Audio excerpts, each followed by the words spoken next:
आज मोदी शाह के लिए कयामत की रात है। कल सारा भेद खुलने वाला है और सलाम है सीजेआई चंद्रचूड़ साहब को, जिनकी वजह से देश के सामने इतना बड़ा सच आया और बचने के कोई रास्ते बचे नहीं हैं। मैं बात कर रहा हूं इलेक्टोरल बॉन्ड की।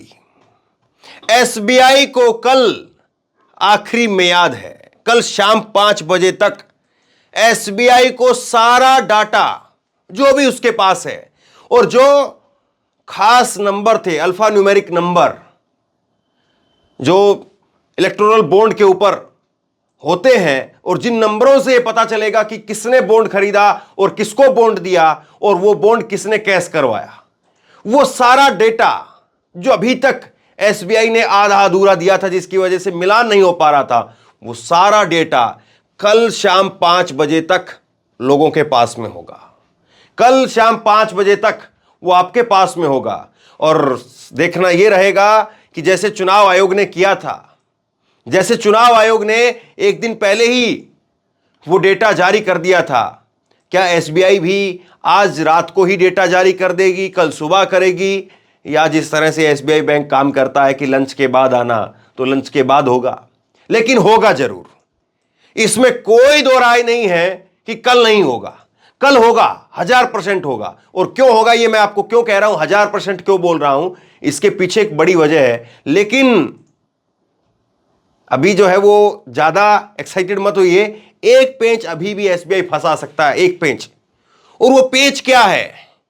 क्या एक ऐसा पेंच है जो एसबीआई अभी भी 50 जो है वो फंसा सकता है, उसके बारे में भी मैं आपको आगे बताने वाला हूं। लेकिन सबसे बड़ी चीज आप देखिए, जो लोग सोच रहे थे कि नहीं मोदी जी कुछ भी करेंगे मोदी जी, लेकिन ये डेटा लोगों के सामने नहीं आ पाएगा। आज देखिए वो पूरी धारणा खत्म हो गई है और लोगों के सामने डेटा है और ये डेटा अभी लोगों के सामने आ चुका है।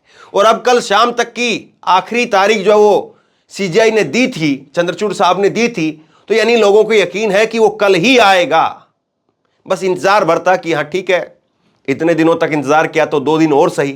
तो 2 दिन का जो इंतजार था, 3 दिन का जो इंतजार था, वो खत्म हो गया है और कल शाम को डेटा रिलीज हो जाएगा। और डेटा रिलीज होने के बाद में नंबर बोलने लगेंगे, कागज बोलने लगेंगे और कागज बताएंगे कि साहब देखिए ये डेटा यहां से यहां गया है, ये पैसा यहां से यहां गया है, इसका पैसा था इस यहां गया है, इसको गया है, इतनी तारीख को गया है। और फिर उसके बाद में वही निकल करके आएगा कि फलाना कंपनी ने फलानी तारीख को इतना रुपए फलाने पार्टी को दिया और फलानी पार्टी को इस तारीख को इतना धंधा मिल गया।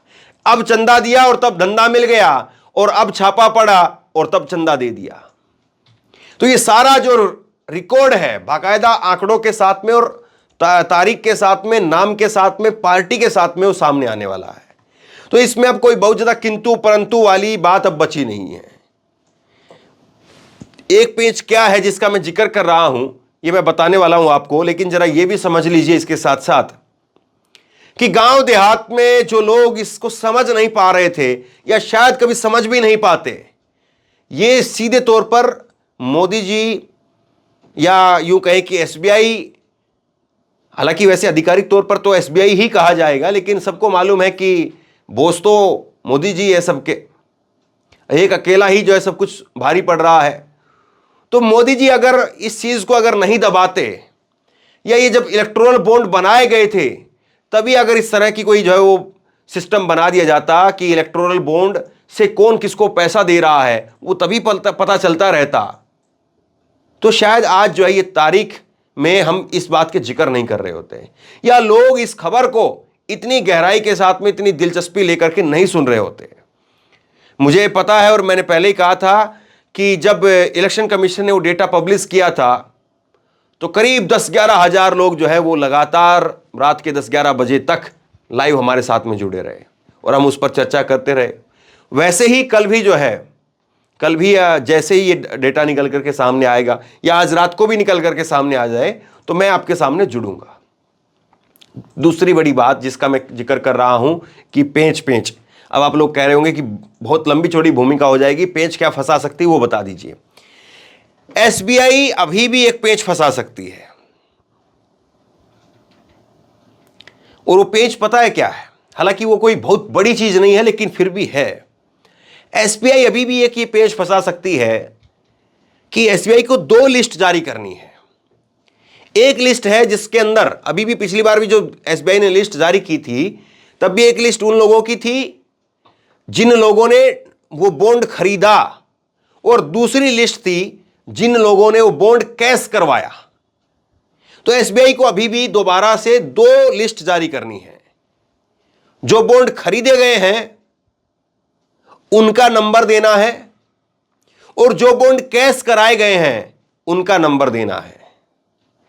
खरीदार का नाम वो देना है, खरीदार की तारीख की, खरीदी की तारीख वो देनी है। तो यानी चार चीजें जो इस केस में चाहिए थी। पहला चाहिए था कि बॉन्ड का नंबर क्या है, जो बॉन्ड है उसका नंबर क्या है, वो चीज नहीं मिली। तो पहली चीज जो अपने पास एसबीआई ने रख ली थी वो चीज साफ होने वाली है। दूसरी चीज है इसके अंदर कि खरीदा किसने है, खरीदी की तारीख क्या है, और फिर उसके बाद में चौथी बड़ी चीज है कि ये बॉन्ड किसने जाकर के किस तारीख को कैश कराया है। तो अब सब कुछ साफ हो जाएगा, अब सब कुछ जो है वो साफ हो जाएगा, और बिल्कुल शीशे की तरह से साफ हो जाएगा कि देखिए फलाने जो है बॉन्ड पर इतना नंबर है, ये फलाना बॉन्ड है। यानी जैसे एक नोट होता है तो इस नोट के ऊपर इतने नंबर हैं, और उस नंबर से पता चलेगा कि ये इतने नंबर का बॉन्ड, और वो इस आदमी ने, इस पार्टी ने, इस कंपनी ने खरीदा है, इस तारीख को खरीदा है। और उसके बाद में वो बॉन्ड जिसने कैश करवाया है वो मिलान हो जाएगा। बस ये मिलान का जो एक सिस्टम है वो लोगों के हाथ में होगा, पत्रकारों के हाथ में होगा, हम सब के हाथ में होगा। मिलान जो है वो एसबीआई करके नहीं देगा। इसी को लेकर के सारा लफड़ा था। एसबीआई जो कह रहा था कि 30 जून तक का समय चाहिए, तो इसी चीज के लिए समय मांग रहा था कि हम मिलान करके देंगे खुद से। सुप्रीम कोर्ट ने कहा कि आप मिलान वगैरह मत करिए, आप ये बताइए कि बॉन्ड का नंबर क्या है, बॉन्ड खरीदा किसने है, खरीदा किस तारीख को है, और वो बॉन्ड फिर किसने तुमसे कैश करवाया है। बस ये चार चीज बता दीजिए। उसके बाद में मिलान वगैरह आप मत करवाइए कि ये बॉन्ड इस पार्टी ने जो है वो खरीदा, इस कंपनी ने खरीदा, जैसे अडानी ने खरीदा और अंबानी ने, फिर उसके बाद में नरेंद्र मोदी ने, उनकी पार्टी ने इस तारीख को जो है वो कैश करवा लिया। तो ये मिलान का काम जो सुप्रीम कोर्ट एसबीआई बैंक कह रहा था कि हम करके देंगे, उसके लिए 30 जून तक का समय मांग रहा था। अब वो 30 जून तक का जो समय है वो लोग 3 दिन में कर देंगे। अब सुप्रीम कोर्ट, एसबीआई क्या पेच फंसा सकता है उसको सुन लीजिए। एसबीआई ये कर सकता है कि जो दो लिस्टें देनी हैं, दो लिस्ट एसबीआई को जारी करनी है। एक लिस्ट जारी करनी है जिसमें जो है वो नाम रहेंगे कि इस लिस्ट में नाम रहेंगे कि ये बॉन्ड फलाना बॉन्ड है, फलानी तारीख को जो खरीदा गया है, फलानी जो कंपनी ने खरीदा है। और फिर उसके बाद में दूसरी जो वो रहेगी, दूसरी जो लिस्ट रहेगी उसके अंदर रहेगा कि फलानी पार्टी ने इस बॉन्ड को इस तारीख को कैश करवाया है। अब ये मिलान जो करना है कि बॉन्ड संख्या 1356 और वो इधर से जो बॉन्ड है वो 1356 जो है वो यहां ना हो करके एसबीआई ये खेल कर सकता है कि 1356 का जो बॉन्ड है वो 1356 का बॉन्ड इसके सामने, कि 1356 का बॉन्ड इस तारीख को कैश कराया गया है, वो यहां ना लिख करके और वो बॉन्ड जो है वो यहां लिख दिया जाए। यहां 1356 के सामने जो है 2030 लिखा हुआ होगा, यहां फिर 4114 के सामने 1005 लिखा हुआ होगा। मतलब कि ये होगा कि मिसमैच किया जा सकता है कि रोल नंबर 4 के सामने रिजल्ट लिख दिया जाए रोल नंबर 18 का, रोल नंबर 18 के सामने रिजल्ट लिख दिया जाए रोल नंबर 16 का। फिर उसके बाद में जो है वो जब वो कॉपी आपके पास में आ जाएगी तो आप फिर उसके बाद में देख लेंगे कि 16 नंबर जो है वो इतने नंबर आए हैं कमलेश के, और इतने नंबर पर जो है वो कमलेश का रोल नंबर था। तो फिर मिलान हो जाएगा कि कमलेश का रोल नंबर 16 है और उसके नंबर आए 70, तो पता चल जाएगा। तो यानी अभी थोड़ा सा जो है वो पेच रहेगा, और ये पेच एसबीआई जरूर फंसाएगा। एकदम कल सामने आते ही हमारे सामने जो है वो चीजें बिल्कुल आसानी से मिलेंगी ये तो नहीं दिखाई दे रहा है। इस बात की तो संभावनाएं जरूर लग रही है कि एसबीआई कुछ इस तरीके से घुमा फिरा करके देगा कि ऊपर नीचे ऐसे वैसे करके देगा। और देखिए इसमें ज्यादा वक्त नहीं लगेगा। 22,217 कुछ कुल बॉन्ड है जो खरीदे गए हैं, 22,217। अब 22,217 की एक लिस्ट आएगी खरीदी हुई की, कि ये खरीदे हुए बॉन्ड के ये नंबर है, इस तारीख को खरीदा गया है, इस आदमी ने खरीदा है।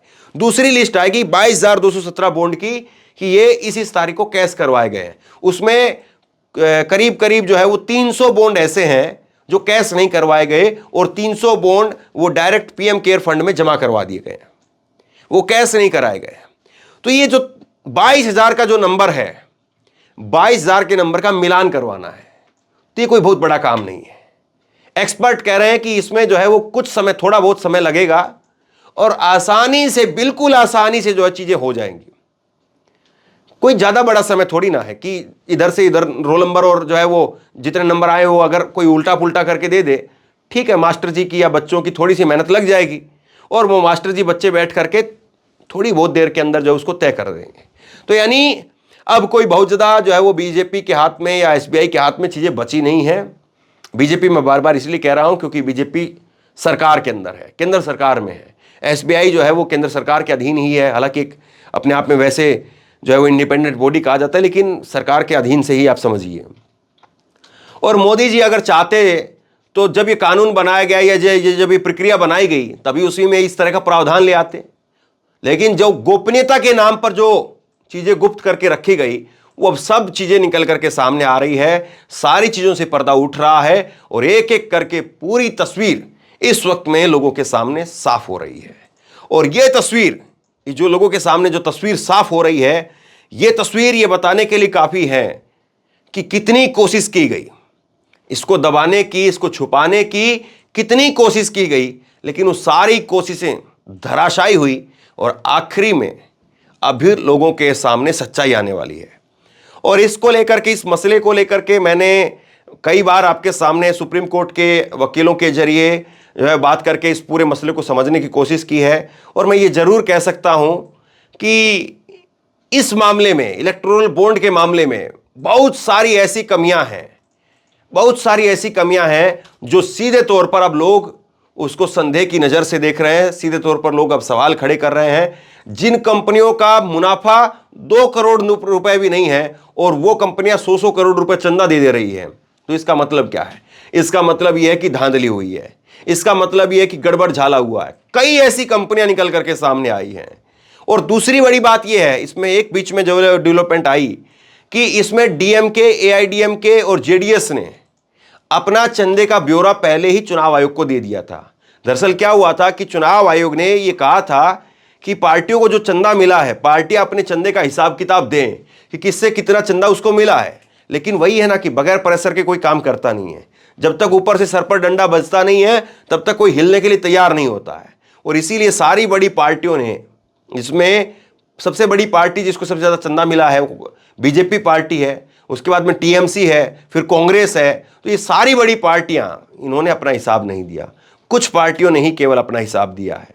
और इसमें उन लोगों ने बताया है जिसमें सबसे ज्यादा जो चंदा देने वाला 1368 करोड़ रुपए के जो है बॉन्ड खरीदे फ्यूचर गेमिंग ने। तो फ्यूचर गेमिंग ने 500 करोड़ रुपए जो है वो डीएमके को दिए हैं, एमके स्टालिन की पार्टी, तमिलनाडु की पार्टी, उनको दिए हैं। लेकिन अब कल साफ हो जाएगी तस्वीर कि 800 करोड़ रुपए का चंदा उन्होंने किसको दिया है।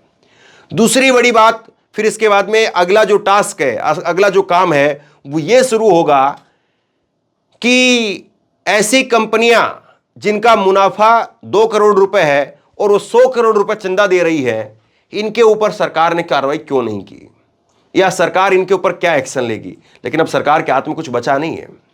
अब तो सरकार खुद एक्शन और रिएक्शन और एक्शन से खत्म होने वाले मोड में आ चुकी है। तो ऐसे में नई सरकार आएगी जो भी, क्या वो इस इलेक्टोरल बॉन्ड को लेकर के अब लोगों के सामने ये तो आ जाएगा कि हां, मामला तो पूरा का पूरा गड़बड़ घोटाला है, लेकिन क्या सुप्रीम कोर्ट उसमें, जिसमें सुप्रीम कोर्ट से लगातार डिमांड की जा रही है, सुप्रीम कोर्ट में जो वकील हैं, जो इसके पैरोकार हैं, प्रशांत भूषण आप कहिए, वो कह रहे हैं कि एसआईटी इसमें बनाई जाए। सुप्रीम कोर्ट के निर्देश में, सुप्रीम कोर्ट के निगरानी में एक एसआईटी बने और वो एसआईटी जांच करे। तो क्या ये मुमकिन हो पाएगा? क्या सुप्रीम कोर्ट जो है वो अगला टास्क जो है उसको लेकर के भी PIL दाखिल की जा रही है, तो अगला टास्क जो है वो यही रहेगा कि सुप्रीम कोर्ट इस पर जो है वो एक गाइडलाइन बनाएगा और फिर उसके बाद में एक SIT बनाई जाए और SIT बना करके फिर जो है सुप्रीम कोर्ट की निगरानी में इसका पूरा जांच जो हो और फिर उसके बाद में पूरा कच्चा चिट्ठा इसका खुले और लोगों के सामने आए। लेकिन देखिए, जितने भी सर्वे आ रहे हैं, किसी सर्वे में इस बात का जिक्र नहीं हो रहा है कि इलेक्टोरल बॉन्ड को लेकर के आप क्या मानते हैं। इलेक्टोरल बॉन्ड को लेकर के क्या बीजेपी ने धांधलेबाजी की है, घोटाला किया है, इसको लेकर के टीवी पर कोई सर्वे नहीं दिखाई दे रहा है। टीवी पर एलविस यादव चल रहा है कि एलविस यादव ये हो गया, एलविस यादव वो हो गया, एलविस यादव के माँ बाप को बैठा करके उनका इंटरव्यू लिया जा रहा है। इलेक्टोरल बॉन्ड को लेकर के जो पूरे देश का मुद्दा है, एलविस यादव को कितने लोग देखते होंगे, लेकिन उस पर चर्चा हो रही है। और इलेक्टोरल बॉन्ड जो कि पूरे देश का मुद्दा है, और ना केवल पूरा देश बल्कि पूरी दुनिया के लोग अब ये देख रहे हैं कि पूरी दुनिया में सबसे बड़े लोकतांत्रिक देश में अगर चंदे का पैसा अगर गलत तरीके से आ रहा था और सबसे बड़ी लोकतंत्र को चलाने वाली पार्टी बीजेपी जिसके मुखिया हैं नरेंद्र मोदी, अगर चंदे का धंधा वही गंदे तरीके से कर रहे हैं, तो फिर पूरी दुनिया में जो है इसको लेकर के मैसेज जाएगा। तो ऐसे में सबसे बड़ा सवाल यही है कि बीजेपी क्या अब इस फैसले को रोकने का पूरा प्रयास करेगी या अभी भी कोई दांवपेच बचा है बीजेपी के पास में। टेक्निकल तौर पर देखें तो कोई ऐसा दांवपेच अब बीजेपी के पास में नहीं बचा है, सिवाय इस बात के कि वो किनारे बैठ करके देखती रहे सारे तमाशे को, और सब कुछ जो उजड़ता हुआ अब बीजेपी के लिए सामने आएगा धीरे धीरे करके, उसको देखने का काम करे। इसके अलावा मुझे नहीं लगता कि बीजेपी के पास में अब कोई बहुत कुछ बचा है। इसलिए अब जो है, अब 2024 के चुनाव में, लोकसभा चुनाव के अंदर जो चुनाव का शंखनाद हो चुका है, इसमें गांव देहात तक ये मुद्दा कैसे पहुंच रहा है, गांव देहात में लोग इस पर कितनी चर्चा कर रहे हैं, गांव देहात में लोगों का जो अटेंशन है, लोगों की चर्चा का जो मुद्दा है वो इलेक्टोरल बॉन्ड बन चुका है। और ऐसे में निश्चित तौर पर कोई भी राजनीति की समझ रखने वाला व्यक्ति वो इस बात को कह सकता है कि मोदी सरकार फिर ऐसे करप्ट सिस्टम को लेकर के क्यों आई, मोदी सरकार फिर ऐसे इलेक्टोरल बॉन्ड को लेकर के क्यों आई, जिसके जरिए आज जो है इतनी बड़ी धांधली निकल करके सामने आ रही है। बीजेपी लगातार बार बार जो है वो यही कह रही कि पहले जो चंदा आता था उसका बताइए क्या होता था। पहले की चीज छोड़ दीजिए, आप ये बताइए कि आपने अब ये चंदे वाला जो सिस्टम है, ये इलेक्टोरल बॉन्ड का जो सिस्टम है, इसको नेहरू जी नहीं लेकर के आए थे। ये इलेक्टोरल बॉन्ड का जो सिस्टम है इसको आप लेकर के आए। ये खुद नरेंद्र मोदी जी का पहला, एक तरह से आप कह सकते हैं कि उनका बनाया हुआ एक प्रक्रिया थी, एक सिस्टम था जो बुरी तरह से कोलैप्स कर चुका है। और नरेंद्र मोदी जो ये भरभरा करके गिर रहा है, वो पूरा मलबा इस वक्त में नरेंद्र मोदी के ऊपर गिर रहा है। उसकी जो छींटें हैं वो नरेंद्र मोदी के ऊपर लग रही है, और उन छींटों से नरेंद्र मोदी ना खाऊंगा ना खाने दूंगा, ये बात कह करके जो ढिंडोरा पीट रहे थे, ये बात कह करके जो भ्रष्टाचार के विरुद्ध अपनी एक इमेज बनाने की कोशिश कर रहे थे, वो सब कुछ धीरे धीरे तार तार होता हुआ नजर आ रहा है। अब इंतजार है तो कल का है, और होता है क्या वो लगातार मेरी नजरें बनी हुई है, आप लोग भी नजर बना करके रखना। और आप बताइए 2024 के लोकसभा चुनाव के ऊपर इलेक्टोरल बॉन्ड का क्या असर पड़ेगा, लोग इसको लेकर के गांव देहात में क्या चर्चा कर रहे हैं।